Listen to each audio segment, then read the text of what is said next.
Dimmer with Dark Night of Yourself. You're on Kiwi, 19 minutes away from 9 now. Basically, this generation is more liberal, more tolerant, more Democrat-leaning than the one before. It's not just because they're young. For another point of view, it's Hard News with Russell Brown and Wammo on Kiwi. This is at publicaddress.net, the Hard News blog there, and also the Media 7 show on TVNZ 7. Screens every Thursday night, recorded on a Wednesday. G'day there, Russell. G'day. Which means, of course, a recording later on today. What's the topic? Privacy, the press, and the paparazzi, and prurience as well, if you want another P word.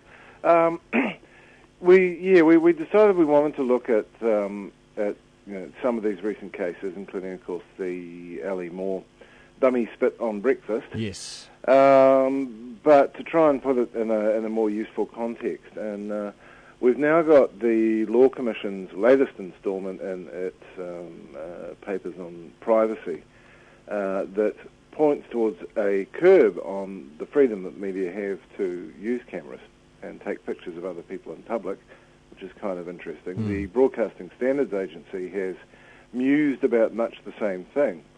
And that would be welcomed, I think, by a lot of people, but you also have to wonder, how far do we go in limiting the right of people to take pictures of other people in public places?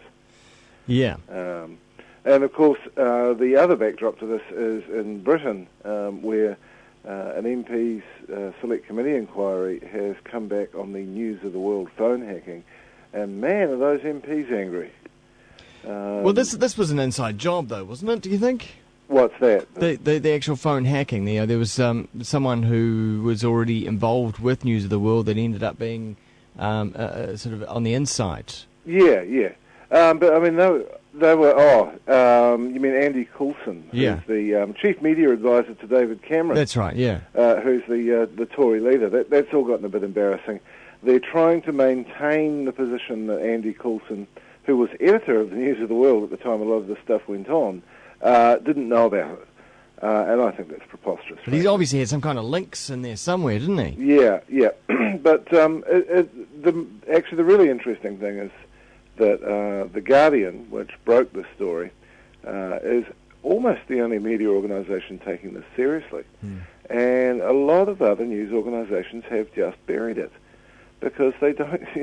They really don't want to countenance the fact that there might be some limits on their own behaviour. Right. But what the News of the World did was absolutely astonishing.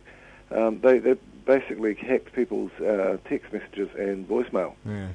And thus were able to follow people around and always be there for the paparazzi picture. Well, it's plainly illegal, isn't it? Oh, yeah. Yeah. But that's another thing. And another thing the MPs there are angry about is that the police didn't seem that bothered.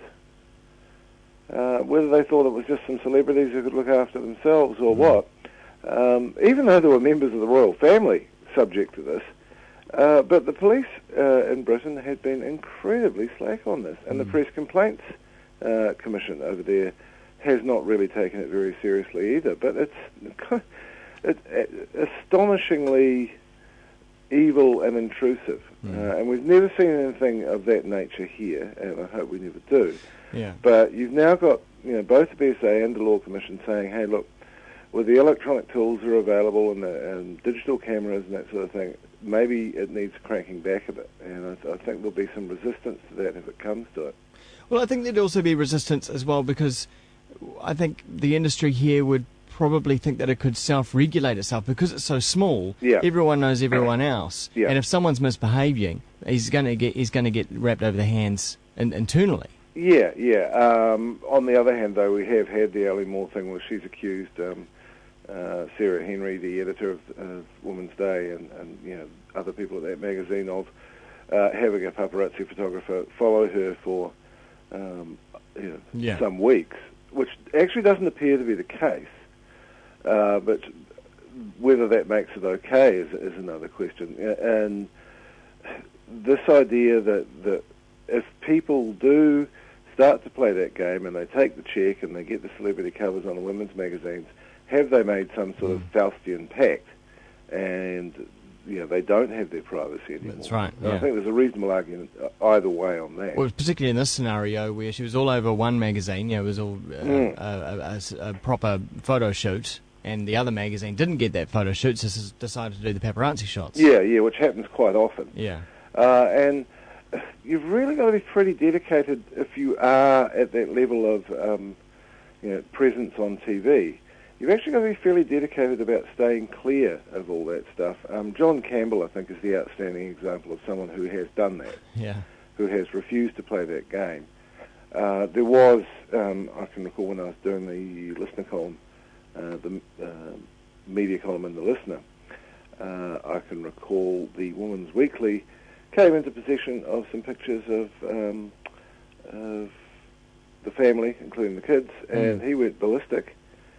Quite rightly, and was able to shame the Women's Weekly into handing back the pictures, which they said they'd only been, holding so no one else could get them. A likely story, but he had at least had the moral high ground there.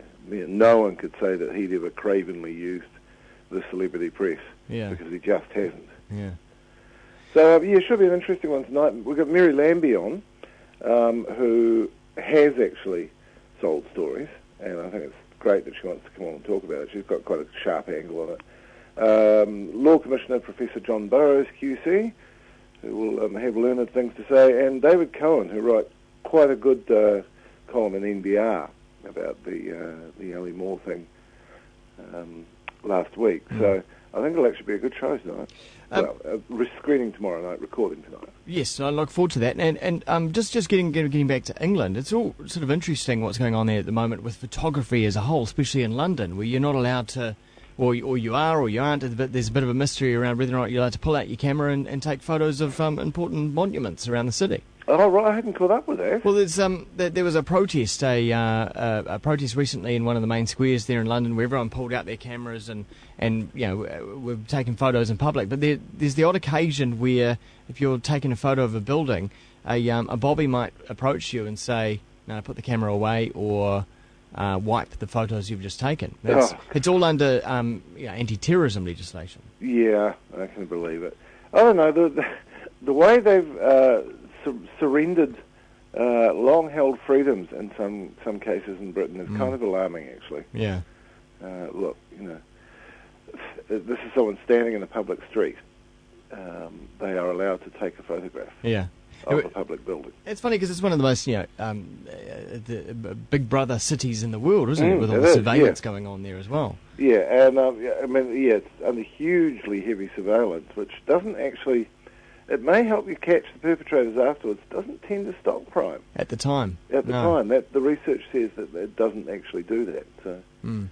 All right, thank you very much, Russell. Righto. Cheers. Talk to you next week. Yeah. Russell Brown at publicaddress.net and also the Media 7 show on TVNZ 7. Kiwi FM